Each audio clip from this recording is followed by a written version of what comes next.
대구과에 속하는 바닷물고기로 등빛은 갈색이요 배 쪽은 흰색이라 대구보다는 아래턱이 길고 꼬리 지느러미도 양갈래로 갈라진 게 특징인 명태. 생선계의 변신의 귀재로 통하는 명태는 얼리면 동태, 말리면 북어, 새끼는 노가리, 그대로는 생태. 여기서 끝이 아니다.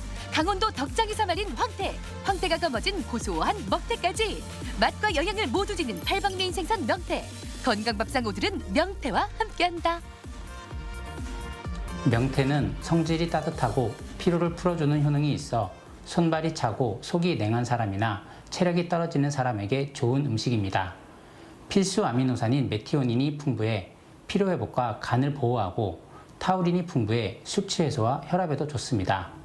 또한 비타민 A와 젤라틴이 풍부해 눈 건강에도 좋고 칼슘이 풍부해 골다공증을 예방하며 노화 예방과 어린이의 성장 발육에 좋은 음식입니다. 구워 먹고 졸여 먹고 끓여 먹는 한국인이 사랑하는 생선 명태. 이름만큼 효능도 다양한데 함경도 연안에서 가장 많이 잡힌다고. 오늘 만들어볼 첫 번째 레시피. 명태를 얼린 동태의 활약이 펼쳐진다.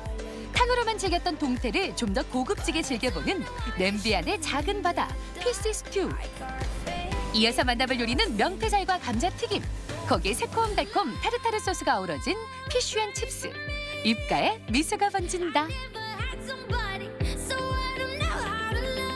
명태하면 추운 겨울에 뜨끈하게 먹는 생태탕 많이 떠올리실 텐데요. 외국에서도 우리나라 음식과 비슷한 흰살 생선을 이용해서 끓인 피쉬 스튜가 있습니다. 오늘은 명태를 이용해서 끓인 피쉬 스튜 만들어 볼게요. 신선한 명태 고르는 방법. 명태 등의 윤기가 흐르면서 배가 하얄수록 좋다. 또 비늘이 많으면서 눈이 선명하고 빛나는 걸 골라야 하는데 눈이 붉게 변한 건 싱싱하지 않다는 뜻. 동태탕이든 스튜든 비린내 없이 끓이는 게 중요하다. 그 첫 단계가 바로 깨끗한 손질. 지느러미와 아가미, 쓸개는 말끔하게 제거해 정리하고 몸통은 먹기 좋은 크기로 잘라준다.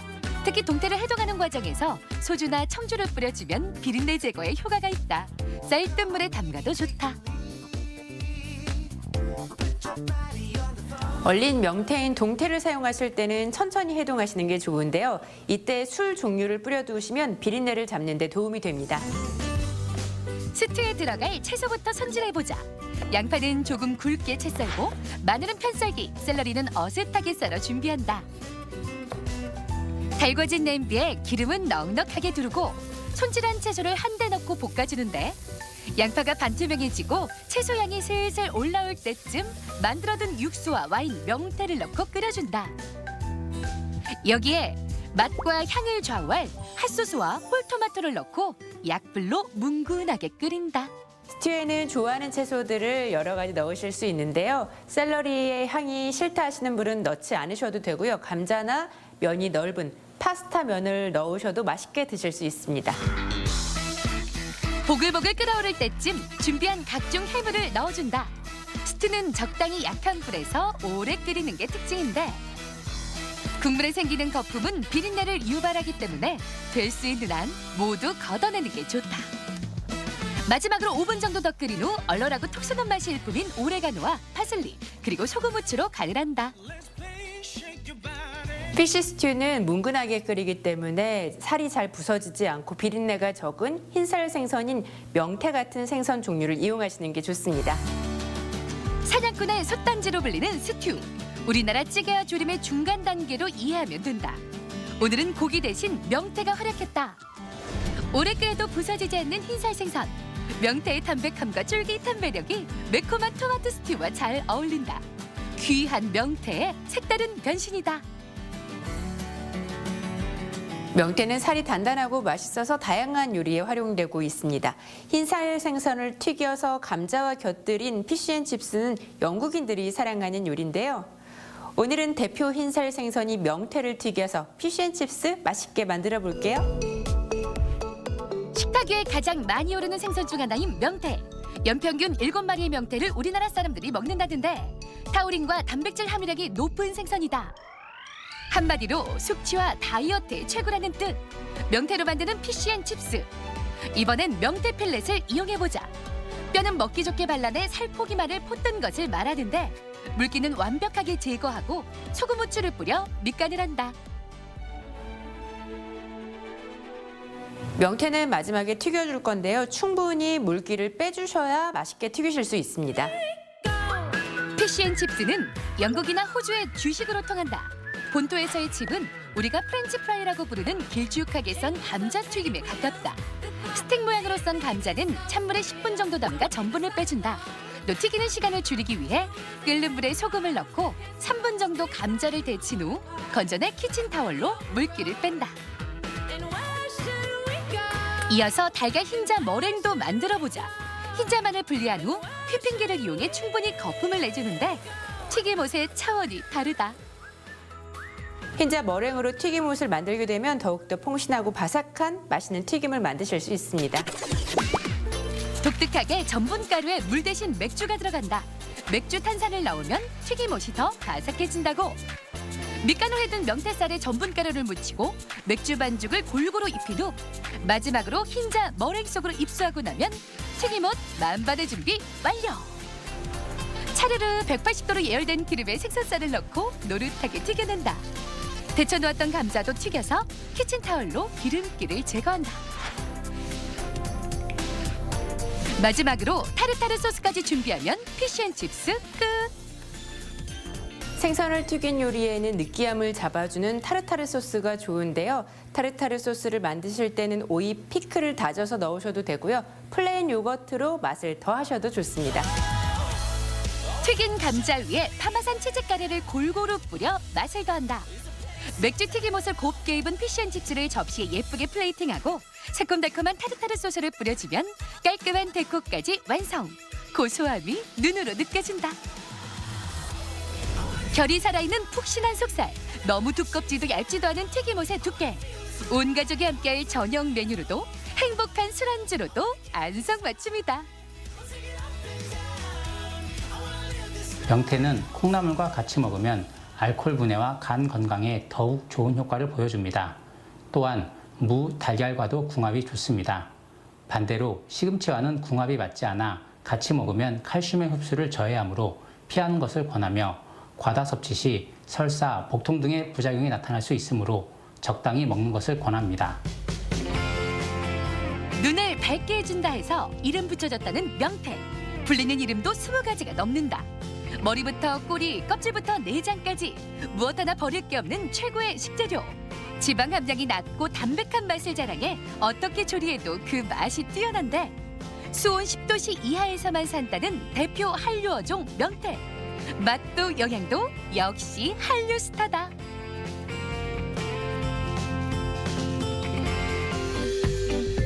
건강 플러스 인사드립니다. 안녕하세요. 김경섭입니다. 안녕하세요. 임보라입니다. 생동감 넘치는 봄이지만 의외로 이 시기에 계절성 우울증을 앓고 있는 분들이 많습니다. 한 자료를 보니까 딱 이맘때죠. 3월에서 5월 사이에 극단적인 선택을 하는 사람이 늘고 이 시기에 우울증 치료를 받는 사람이 많다고 그래요. 맞습니다. 봄철에 우울증이 심해지는 이유는 환경적인 요인이 가장 큰데요. 또 일조량과 기온이 달라지면서 우리 몸의 이 호르몬 분비와 수면 패턴이 변화하는 것도 큰 영향을 미친다고 합니다. 그렇습니다. 우울감을 없애는 방법 여러 가지가 있지만 하루에 20분 정도 유산소 운동을 하는 게 가장 큰 도움이 된다고 합니다. 네. 또 알게 모르게 타인과 비교가 되는 SNS 같은 것도 잠시 중단하는 게 필요하다고 하니까요. 이 봄을 어떤 감정보다는 넓은 시선으로 느껴보시면 좋겠습니다.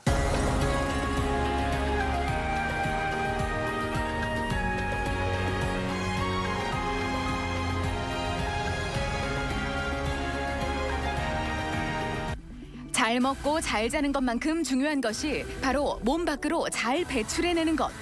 이런 배변 작용은 삶의 질에 중요한 영향을 끼치는 동시에 몸의 이상을 파악하는 주요 단서가 된다. 대장의 마지막 부분 직장, 그리고 대변이 빠져나가는 구멍 항문. 몸속 직장이 항문 밖으로 빠져나오는 질환이 직장 탈출이다. 직장 탈출증은 복강 내에 고정이 돼야 될 직장이 고정이 되지 않고 항문을 통해서 탈출하는 질환입니다. 치액이랑 달리 직장 전체가 탈출이 되기 때문에 굉장히 큰 크기로 탈출이 될 수 있고 통증이 야기될 수 있습니다. 치핵과는 구별돼야 하는 직장 탈출증. 직장 탈출증에는 직장벽 전체가 빠지는 완전 탈출과 점막과 점막 하 조직만 빠지는 불완전 탈출이 있다. 증상이 악화될 경우 직장 내벽에서 출혈이 일어나고 그 고통은 이루 말할 수가 없는데 항문 질환 더 이상 숨기지 말자. 오늘 TV 주치에서는 직장 탈출증에 대해 자세히 알아본다. 네, 앞서 나왔지만 사람이 살면서 기본적인 욕구가 충족됐을 때 행복을 느끼게 되죠.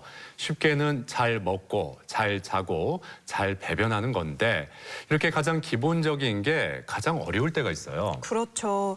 자, 이런 게 바로 건강의 3요소가 아닐까 싶은데요. 그중에서도 배변 활동은 문제가 생기면 이 신체적인 불편뿐만 아니라 정신적인 스트레스도 유발할 수 있습니다.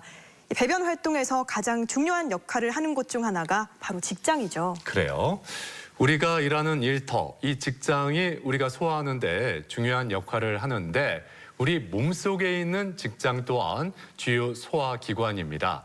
그런데 이 직장이 밖으로 빠져나오는 경우가 있다고 하는데 오늘 이 시간 직장 탈출증에 대해서 자세히 살펴보겠습니다. 오늘 도움 말씀을 위해서 건양대학교 병원 외과 노승재 교수 나오셨습니다. 안녕하세요. 안녕하세요. 네, 오늘 주제가 직장 탈출증인데 먼저 직장이 우리 몸의 어디에 위치해 있고 어떤 역할을 하는지부터 짚어주시죠. 직장은 항문의 위쪽에 있는 대장의 일부입니다. 대장이 마지막으로 끝나는 부위가 되겠고요. 대략적인 길이는 약 한 12cm 정도가 되겠습니다. 지름은 약 한 4cm 정도 되지만 변을 저장하는 저장고의 역할을 하기 때문에 변이 많이 차는 경우에는 약 10cm 이상으로 늘어나기도 합니다.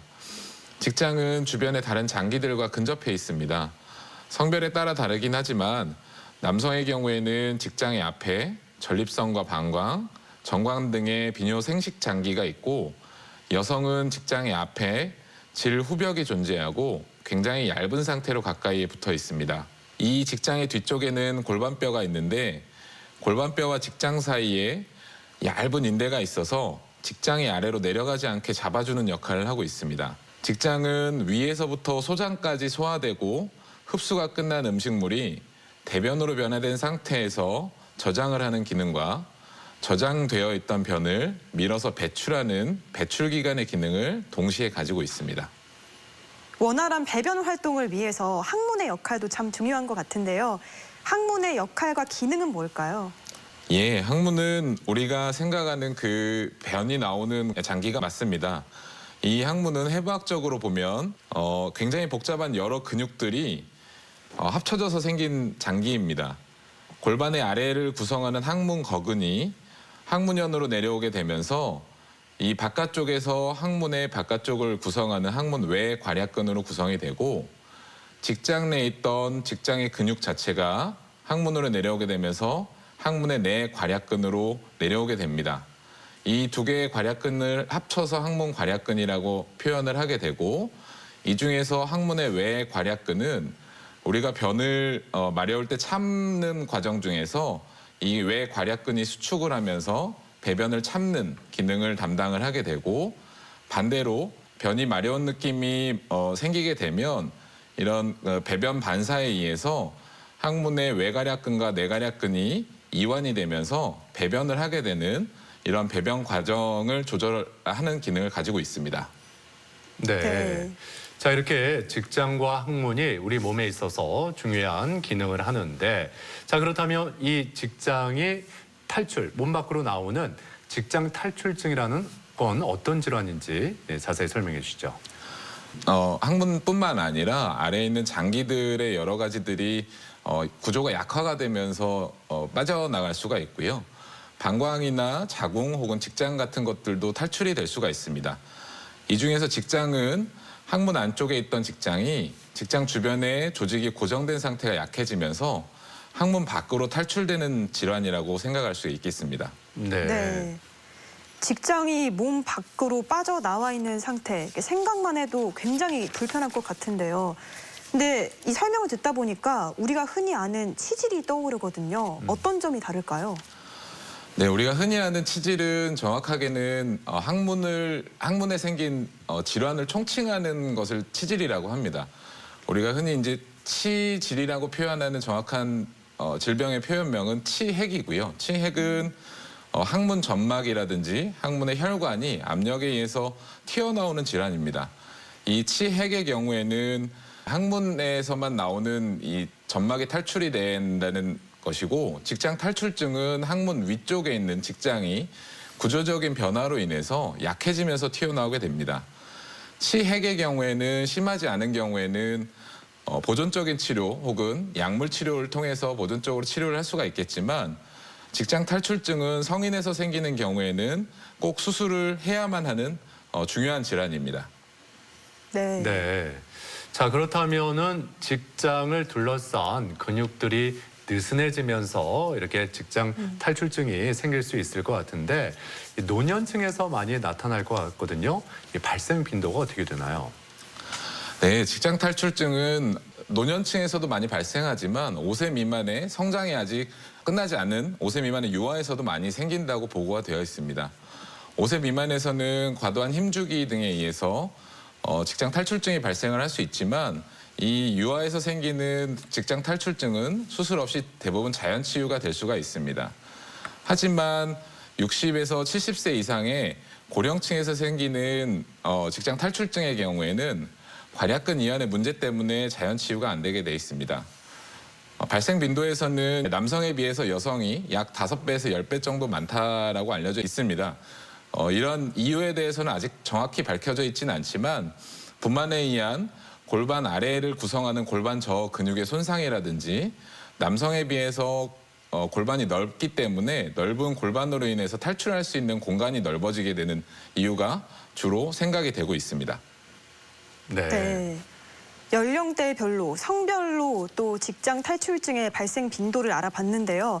그렇다면 이 직장 탈출증이 대체 왜 생기는 걸까요? 아직까지 직장 탈출증이 정확히 무엇 때문에 생기는지는 밝혀져 있지는 않습니다. 하지만 그동안 직장 탈출증이 생겼던 환자들을 후향적으로 다시 조사를 했을 때에는 배변 장애가 많이 있는 환자나 혹은 신경과적인 질환들, 선천성 기형이라든지 척수 손상이라든지 노인성 치매가 있는 그런 신경과적인 질환들이 있거나, 여성, 그리고 구불결장이나 직장이 남들에 비해서 긴 환자들에서 많이 발생한다고 알려져 있습니다. 여성의 경우에는 비정상적으로 깊은 직장과 자궁 사이에 있는 오목한 부위가 남들보다 넓은 경우에도 더 잘 발생을 한다고 알려져 있고요. 그 이외에도 항문의 내 괄약근이 약화가 되면서 항문이 잘 열려 있는 경우, 혹은 항문 아래를 구성하고 있는 항문 거근이 비정상적으로 분리가 돼 있는 경우, 그리고 직장이 골반뼈에 고정이 돼 있어야 되는데 이런 고정이 약화가 돼 있는 경우, 그리고 대장의 개실이라든지 기타 용종에 의해서 2차적으로 생긴 장 중첩증이 있는 경우에도 직장 탈출증이 잘 발생한다고 보고가 돼 있습니다. 물론 이뿐만 아니라 이전에 항문과 관련을 해서 치핵 절제술이라든지 치료 절제술을 시행받은 환자들에서도 이런 직장 탈출증이 잘 생긴다는 보고가 되어 있습니다. 네. 이렇게 원인과 발생 과정이 다양해서 이 치료도 쉽지 않을 것 같다라는 생각이 먼저 듭니다. 그런데 이 직장 탈출증을 유발하는 가설이 있다고 들었어요. 예. 네, 맞습니다. 직장 탈출증은 아직까지 명확하게 생기는 기전이 밝혀져 있지는 않습니다. 하지만 이러한 그 환자들을 조사를 하였을 때 왼쪽에서 보시는 것과 같이 골반의 아래를 구성하는 골반 근육에 막이 결손이 생기면서 결손이 생긴 공간을 통해서 장이 탈출하는 활주 탈장설이 있고요. 오른쪽에 있는 표에서 보시는 것처럼 직장 자체에 점막이 아래로 내려오게 되면서 장 중첩이 일어나게 되고, 직장의 장 중첩이 회복과 다시 발생이 반복이 되고, 이 반복에 의해서 탈출이 발생한다는 두 가지 설이 있습니다. 하지만 최근에는 이 두 가지가 복합적으로 발생한다는 설이 제일 많이 유력하게 돼 있고요. 앞으로는 더 조사를 해야 될 것으로 생각을 하고 있습니다. 네. 네. 이 직장이 갑자기 몸 밖으로 나오진 않을 것 같고요. 몸속에서 어떤 변화를 겪을 것 같은데 일련의 과정이 어떻게 될까요? 사진에서 보시는 것처럼 직장 탈출증은 앞에서 말씀드린 가설처럼 처음에는 눈에 띄게 직장 탈출이 생기지는 않습니다. 우연히 직장 안에서 직장 점막이 탈출이 되면서 안에서 장 중첩이 일부 생기게 되고 이 중첩이 회복과 악화가 반복이 되게 되면서 점점 아래로 후방으로 내려오게 됩니다. 이 후방으로 내려온 직장 점막은 점점 주변 조직과의 부착 관계가 약화가 되면서 항문을 통해서 탈출하게 되고 이 오른쪽 맨 아래의 표에서 보시는 것처럼 직장 자체가 항문형 바깥으로 나오게 되면서 직장 탈출증이 발생을 할 수 있겠습니다. 네. 자, 그렇다면 직장 탈출증이 생기면 이 대표적으로 어떤 증상들이 나타날까요? 대부분 환자분의 경우에는 대표적으로 제일 많이 호소하시는 증상은 항문 바깥으로 밤톨만한 혹은 주먹만한 살덩어리가 튀어난다고 표현을 하시면서 오시는 경우가 많습니다. 심해지는 경우에는 이 살덩어리가 복원이 안 되면서 통증을 호소하시는 경우도 있고 이것들이 오래 방치될 경우에는 항문 주변에 괄약근이 약화가 되기 때문에 기침을 하거나 걷기만 하더라도 직장이 과도하게 탈출되는 경향을 보이는 경우가 있습니다. 이로 인해서 직장의 근육 자체가 더 약화가 되면서 이제는 변을 봐도 시원하지가 않고 대변이 계속 자주 마려운 증상들이 나타날 수가 있게 되고 이로 인해서 직장 탈출증이 악화가 되면 대변을 참을 수 없기 때문에 변을 지리게 되는 증상을 호소하시는 경우도 있습니다. 네. 네. 건강 플러스 오늘은 직장 탈출증에 대해서 알아보고 있는데요.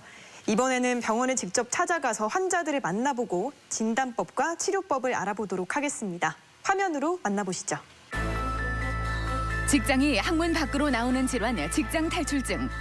직장 탈출증은 모든 연령에서 발생할 수 있지만 만성 변비로 고통받고 있는 노인에게서 더 흔하게 나타난다. 50세 이상 여성의 경우 직장 탈출증이 발생할 가능성이 더욱 높은데 변실금이나 항문 통증은 물론 치료가 지연되면 직장 내벽에 궤양이 생겨 심각한 출혈이 발생하기도 한다. 어디가 불편해서 오셨죠? 대변을 보고 나면 항문에 뭐가 좀 튀어나오는 것 같아서 이상이 있는 것 같아서 오게 됐습니다. 이렇게 항문에 뭐 튀어나오고 나서부터 변비라든가 다른 뭐 설사라든지 이런 증상들이 있으셨나요? 원래 변비가 좀 심한 편인데 아무래도 변기에 좀 오래 앉아 있다 보니까 일주일 전부터 갑자기 항문에 뭐가 튀어나오기 시작했어요. 그 다음에 변 닦을 때 자동으로 들어가지진 않으신가요? 대변을 볼 때는 튀어나왔다가 대변 닦을 때는 손으로 넣으면 들어가는 것 같았어요. 출산 경험이 있는 노년의 여성에게 더 많이 나타나는 직장 탈출증. 주로 배변 시 직장 조직이 튀어나오지만 정도가 심해지면 배변 시뿐 아니라 기침이나 재채기를 할 때도 조직이 튀어나오거나 점액이 분비되기도 한다. 이 환자분의 경우에는 직장 탈출증이 있지만 자연적으로 호전이 돼서 들어가 있는 상태입니다. 하지만 직장 탈출증의 경우에는 수술이 필요한 상태이기 때문에 직장 탈출증을 진단을 하기 위해서 추가적으로 배변 조영술, 그리고 대장 내시경, 그리고 항문의 근전도 검사를 통해서 확실한 진단을 내리게 되고요. 확실한 진단이 된 이후에는 수술적 치료를 시행할 예정입니다. 직장 탈출증이 오래되면 항문 괄약근도 약해지고 심한 변비부터 장 조절 기능 상실까지 다양한 어려움을 겪게 된다. 완전 직장 탈출과 재발 직장 탈출의 주된 치료법은 수술인데 초기이거나 심각하지 않은 경우 상대적으로 간단한 시술을 통해 효과를 볼 수 있다. 직장 탈출 검사에는 배변 조영술이나 직장경 검사, 대장 내시경을 보조적으로 시행하게 된다. 어디가 아파서 오셨나요? 변을 보면 뭔가 나오는데 잘 안 들어가고 그냥 아파요. 그래서 좀 찾게 됐습니다. 혹시 변비나 변이 계속 뭐 새거나 혹은 아니면 튀어나온 거랑 관련해서 치질 같은 그런 증상들이 있으셨나요? 아니요. 치질이나 뭐 변이 새거나 아니면 변비는 없었습니다. 혹시 튀어나온 것들을 손으로 한번 밀어 넣어 보셨나요? 손으로 직접 넣어봤는데 잘 안 들어가고요. 너무 아픕니다. 생소한 질환이지만 누구에게나 생길 수 있는 직장 탈출증. 탈출된 직장으로 항문 주위 궤양이나 소양증을 일으키기도 하고 간혹 크론병으로 오인되기도 한다. 직장 탈출증 치료는 완치의 개념보다는 개선의 개념이다. 이 환자분의 경우에는 직장 탈출이 자연적으로 정복이 되지 않았기 때문에 제가 도수 정복을 통해서 직장 탈출을 다시 집어넣는 과정을 하게 될 거고요. 저명이 유관적으로 직장 탈출이 돼 있는 상태이기 때문에 빠른 수술을 통해서 이 질환을 해결할 수 있을 것입니다. 직장 탈출증은 수술이 유일한 치료 방법이다. 복강경 전방 직장 고정술로 빠져나온 직장을 끌어올려 인공막으로 고정하는데 환자의 상태에 따라 인공막이 들어갈 위치와 개수가 달라진다. 특히 복강경 전방 직장 고정술은 복강경을 이용하기 때문에 흉터가 적고 통증도 거의 없으며 회복이 빠른 것이 장점이다. 직장 탈출증은 적정 체중 유지와 꾸준한 케겔 운동이 효과적이다. 성인에서 생기는 직장 탈출증의 경우에는 자연적으로 호전이 되지 않고 보존적인 치료나 약물 치료로는 해소가 되지 않습니다. 그렇기 때문에 수술을 진행을 해야 되고 수술을 하기 전까지 계속 참고 버티시면 항문 주변 조직이 약화가 되기 때문에 변이 새는 변실금 같은 증상들이 악화가 될 수가 있고 이런 경우에는 뒤늦게 수술을 한다 하더라도 변실금이 계속 지속이 되는 경우가 생길 수가 있습니다. 부끄럽다는 이유로 혹은 수술 후 재활할 여건이 안 된다는 핑계로 차일피일 병원 방문을 미루게 되는 말 못할 고민 항문 질환. 하지만 변실금이 생길 정도로 직장 탈출이 진행된 후에는 수술을 하더라도 항문 기능 회복이 원상태로 돌아가기 힘들다. 삶의 질 향상을 위한 최소한의 행복. 직장 탈출증 치료로 활기찬 일상을 되찾아보자. 네, 병원을 찾아가서 환자들의 이야기를 들어보고 직장 탈출증에 대해서 살펴봤습니다. 자, 계속해서 진단법에 대해서 자세히 알아보죠. 일단 육안으로도 좀 보면 알 수 있을 것 같은데 어떻습니까? 네, 맞습니다. 직장이 탈출이 돼 있는 상태에서 방문하시는 경우에는 육안적으로만 해서 진단이 될 수가 있겠습니다. 하지만 이 항문의 근육 자체가 얼마나 약해져 있는지는 직장 수질 검사를 통해서 확인을 하게 되고 탈출되어 있는 장벽의 두께라든지 이런 것들을 확인을 해야 되는 경우가 생길 수가 있겠습니다. 하지만 직장 탈출이 되지 않은 상태에서 방문하시는 경우에는 정확하게 직장 탈출증이 있는지를 확인을 하기 위해서 추가적인 검사를 시행을 하기도 합니다. 네. 육안이 아니라 추가적인 검사라고 하면 장비를 통한 검사일 텐데요. 어떤 검사법이 있을까요? 네, 맞습니다. 영상적인 검사를 시행을 하게 되고 가장 대표적인 검사로는 대장 내시경이나 S결장경 혹은 배변 조영술 그리고 괄약근의 근전도 검사를 시행을 하기도 합니다. 이 중에서 대장 내시경이라든지 S결장경 같은 경우에는 장 중첩증이 있는지를 확인을 하기 위해서 검사를 시행을 하게 되는데 직장 자체의 장 중첩증이 직장 탈출에 의한 것인지 혹은 다른 이유인 용종이나 개실에 의한 것인지를 감별을 하기 위해서 검사가 꼭 필요합니다. 그뿐만 아니라 배변 조영술도 시행을 할 수가 있겠습니다. 육안적으로 보이지 않는 직장 탈출증의 경우에는 이 배변 시에 나오는 배변의 조영을 통해서 직장 내에 장 중첩증이 있는지를 평가를 하게 되고 직장 탈출증에 흔히 동반이 되어 있는 변실금의 경우에는 항문의 괄약근 기능을 평가를 해서 항문 내압 검사를 통해서 괄약근의 기능이 저하가 된다면 항문 거근의 서영술을 같이 시행을 하기도 합니다. 네. 무엇보다 일상생활에서의 불편함 뭐라 설명할 수 없을 것 같은데 자, 그렇다면 이 직장 탈출증 치료법에는 어떤 게 있을까요? 앞서 말씀드린 소아의 직장 탈출증의 경우에는 자연적으로 호전이 되는 경우가 많기 때문에 변비를 호전시키고 보존적으로 치료를 하면 자연 해소가 되는 경우가 많습니다. 하지만 성인에서의 직장 탈출증은 자연적으로 해소가 되지 않고 무조건 반드시 수술이 필요한 질환입니다. 그렇기 때문에 이런 직장 탈출이 생겼을 때 지체하지 마시고 빨리 병원으로 오시는 것이 굉장히 중요하겠습니다. 네. 그러니까 성인의 직장 탈출증은 수술만이 답이다 이렇게 말해주셨는데요. 그렇다면 여러 가지 수술법들이 있겠죠? 직장 탈출증의 수술 방법은 크게 두 가지의 수술 방법이 있습니다. 항문 쪽으로 접근하는 방법과 복부 쪽으로 접근하는 방법이 있습니다. 굉장히 많은 수술 방법들이 있는데 회음부 접근법은 아래에 나와 있는 것처럼 크게 최근에는 3가지 수술 방법이 있습니다. 그 이외에도 여러 가지 수술 방법이 있지만 이러한 수술은 수술에 대한 위험도가 적고 하지만 상대적으로 복부 접근법에 비해서 재발이 조금 높다는 단점은 있을 수 있겠습니다. 반대로 복부 접근법의 경우에는 복부를 통해서 직장을 접근을 하기 때문에 수술에 대한 위험성은 다소 높을 수가 있겠습니다. 하지만 상대적으로 회음부 접근법에 비해서 재발률이 떨어진다는 장점은 있습니다. 하지만 이러한 것들은 환자의 연령이라든지 전신 마취를 할 수 있는 상태라든지 혹은 이전에 복부에 수술 상태가 있다든지 이런 여러 가지 상태를 고려를 해서 수술 방법을 결정을 하게 됩니다. 네. 네. 자, 수술법 하나씩 좀 간단하게 설명을 해 주셨는데 좀 더 자세하게 들여다볼까요? 네. 자, 먼저 티어쉬 술식. 예, 이건 어떤 수술법인가요? 네, 이 수술 방법은 항문을 통해서 접근하는 방법입니다. 회음부 접근법이라고 하는데요.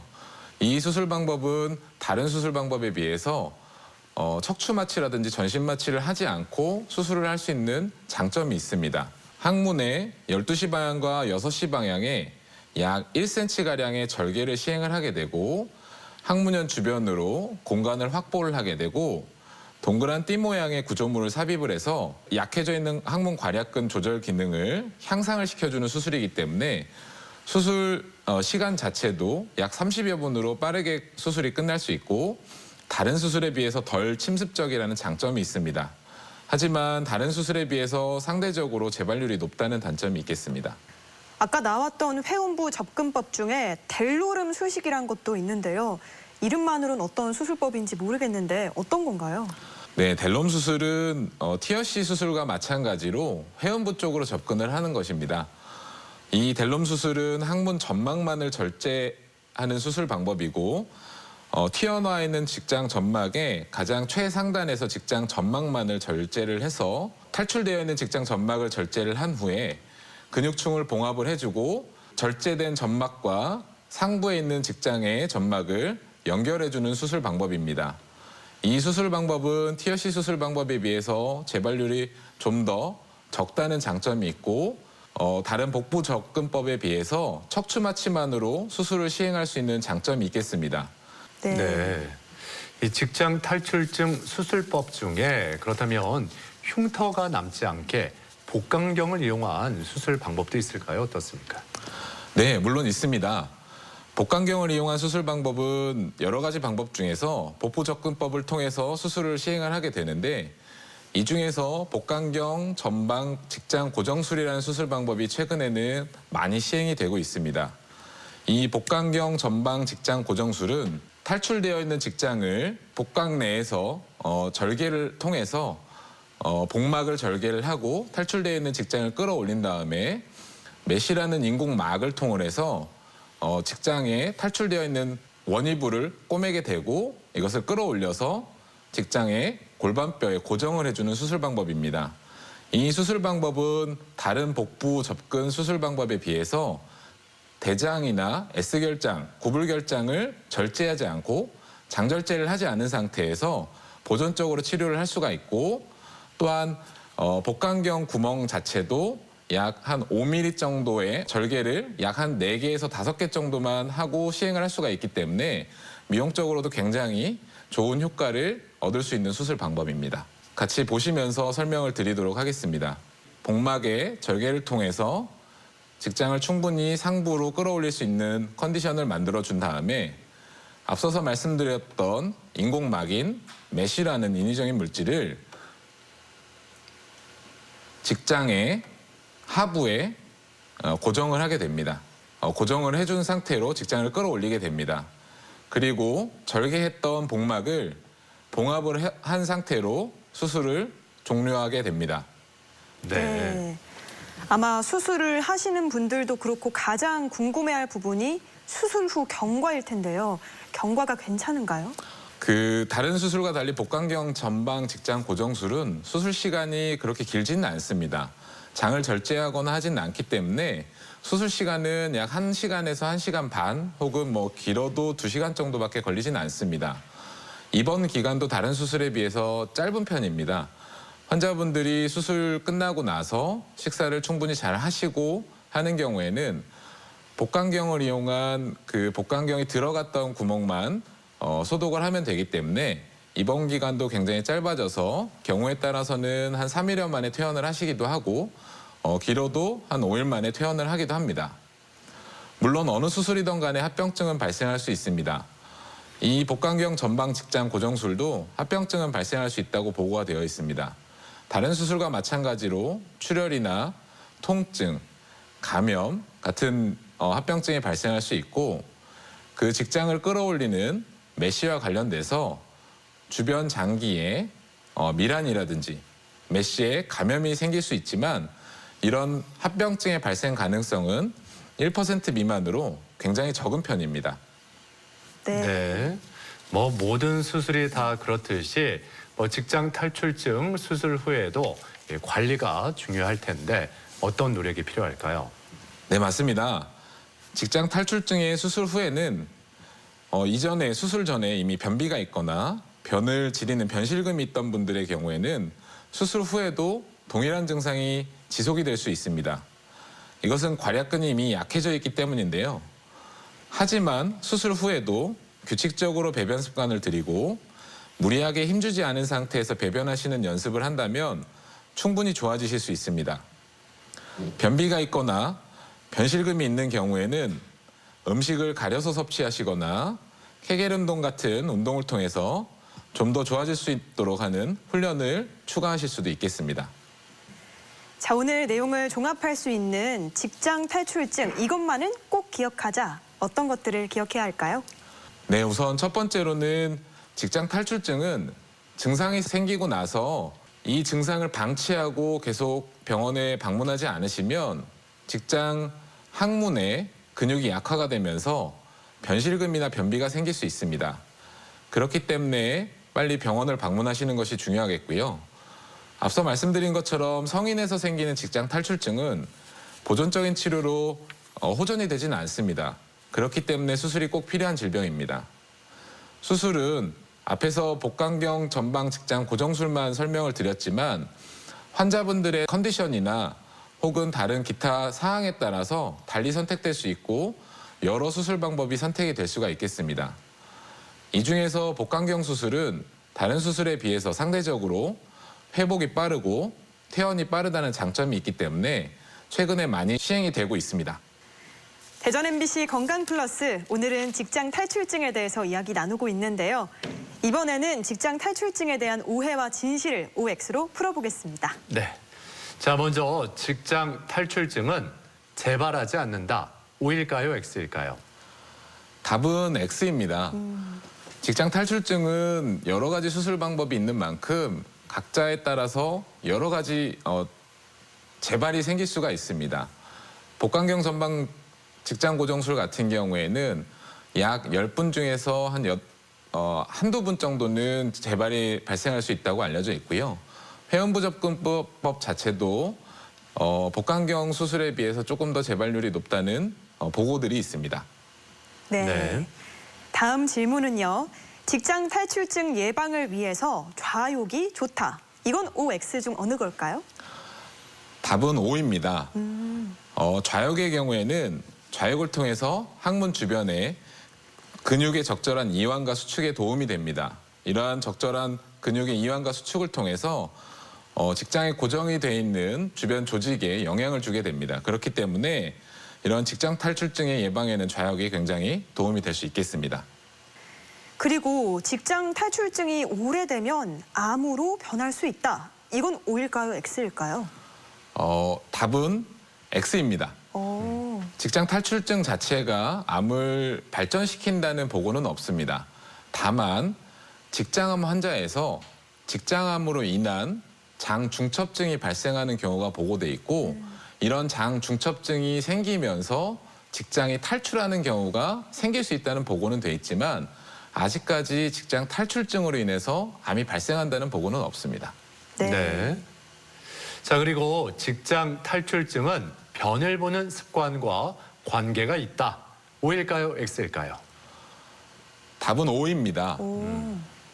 보통 이 많이 오시는 분들은 변을 오래 보는 습관을 가지고 계시는 분들이 많습니다. 이렇게 변을 오래 보는 습관을 가지시는 분들은 복강 내에 압력이 올라가는 경향이 생기게 되고 이런 경향으로 인해서 직장이 탈출할 수 있는 기회가 더 많아지게 됩니다. 그렇기 때문에 이런 배변을 오래 보시거나 과도하게 힘주기를 하시는 분들의 경우에는 다른 분들에 비해서 직장 탈출증이 더 생기기가 쉽겠습니다. 네, 이렇게 직장 탈출증에 대한 오해와 진실을 OX로 풀어봤고요. 계속해서 시청자 여러분의 궁금증도 하나씩 풀어보겠습니다. 치질의 경우 흔하게 나타나는 성인병으로 알고 있는데 오랜 시간 방치했을 경우 직장 탈출증이 동반되나요? 치질이 오래됐을 때 직장 탈출증을 동반할 수 있는지 물으셨는데요. 어떤가요? 아직까지 치질로 인해서 직장 탈출증이 발생한다는 보고는 없습니다. 치질 중에서 보통 우리가 흔히 알고 있는 항문의 점막이 탈출되는 치핵의 경우에는 치핵이 악화가 되면은 사도치핵인 탈출성 치핵, 항문의 점막만 탈출되는 질환이 발생할 수 있지만 이러한 치핵이나 다른 치질로 인해서 이런 직장 탈출증이 생긴다는 보고는 없고요. 반대로 이런 치핵을 수술받고 수술로 인해서 항문 괄약근이 약화된 분들에서 치핵 절제술로 인해서 직장 탈출증이 잘 생긴다는 보고는 있습니다. 직장 탈출증 환자는 탈출되는 증상뿐만 아니라 대변을 참지 못하는 것이 큰 고통이라고 들었습니다. 수술 후에 탈출과 변실금 모두 완치될 수 있나요? 네, 수술 후에 얼마나 효과가 있는지 이 점을 좀 궁금해 하시네요. 네, 변비나 변실금 증상은 굉장히 드라마틱하게 호전이 되는 경우가 많습니다. 이런 수술을 받고 난 뒤에는 보고에 따라서는 약 한 85%에서 90%의 환자에서 변비나 변실금 증상들이 호전이 될 수 있다고 보고가 되어 있습니다. 하지만 직장 탈출증 수술을 받기 전에 이미 변비가 악화가 돼 있는 상태나 변실금이 심하게 있는 분들의 경우에는 수술 후에도 변실금이나 변비가 호전이 되지 않는 경우가 있기 때문에 지속적으로 운동이나 식이요법 조절을 통해서 조절을 하셔야 될 수도 있겠습니다. 직장 탈출증 수술 후 재발 가능성 여부와 정상보다 배변 활동이 어느 정도까지 회복이 되는지 궁금합니다. 수술 후에 재발할 수 있는지 또 수술 후에 어느 정도까지 회복되는지 많이들 궁금하실 텐데요. 어떻습니까? 최근에는 수술 방법이 점점 발전해 나가고 있습니다. 하면서 이런 수술 이후에 재발률은 이전에 비해서 굉장히 많이 떨어지고 있는 상태고 재발률이 최근에 이제 저희가 수술을 하는 복강경 전방 직장 고정술의 경우에는 재발률이 약 연구에 따라 다르긴 하지만 약 한 3%에서 8%까지 떨어졌다고 보고가 되어 있습니다. 배변 활동 자체는 수술 방법에 따라서 보고된 바는 다르지만 수술을 받고 나서 변비나 변실금이 많게는 아까 말씀드렸던 것처럼 약 90%까지 호전되었다고 보고되기도 했습니다. 자, 끝으로 직장 탈출증에 대해서 꼭 기억해야 할 점, 핵심을 요약해 주시면 좋을 것 같은데요. 직장 탈출증은 네모다라고 한다면 이 네모를 어떻게 채워주시겠어요? 직장 탈출증은 말 못할 탈옥범이다라고 표현을 하고 싶습니다. 이 직장 탈출증에 대한 증상을 부끄럽기 때문에 호소하지 못하는 분들이 굉장히 많이 있습니다. 그렇기 때문에 말 못할 질환 중에 하나인데요. 이 탈출된 직장은 결국에는 원래 있어야 될 자리로 돌아가야 되는 질환입니다. 그렇기 때문에 이런 탈출된 직장을, 탈옥돼 있는 이런 직장을 원래 있는 자리로 꼭 돌려놔야 된다고 생각을 하겠습니다. 네. 자, 대전 MBC 건강 플러스 오늘 이렇게 직장 탈출증에 대해서 자세히 살펴봤습니다. 지금까지 도움 말씀에 외과 노승재 교수였습니다. 오늘 말씀 고맙습니다. 고맙습니다. 감사합니다. 직장 탈출증, 누구에게 쉽게 말도 못하고 혼자 끙끙 고민만 하게 되는 질환이 아닐까 이런 생각이 들었습니다. 하지만 수술로 충분히 삶의 질을 다시 되찾을 수 있으니까 고민만 하지 마시고 전문의를 찾아서 다시 한번 상의해 보시면 좋겠습니다. 네, 규칙적인 배변 활동과 꾸준한 운동이 중요하다고 하니까요. 뒤죽박죽 돼 있던 생체 리듬을 건강하게 바꿔보시기 바랍니다. 네, 건강 플러스 오늘 저희가 준비한 내용은 여기까지입니다. 이번 한 주도 건강하게 보내시길 바라고요. 저희는 다음 이 시간에 다시 인사드리겠습니다. 함께해 주신 여러분 고맙습니다. 고맙습니다.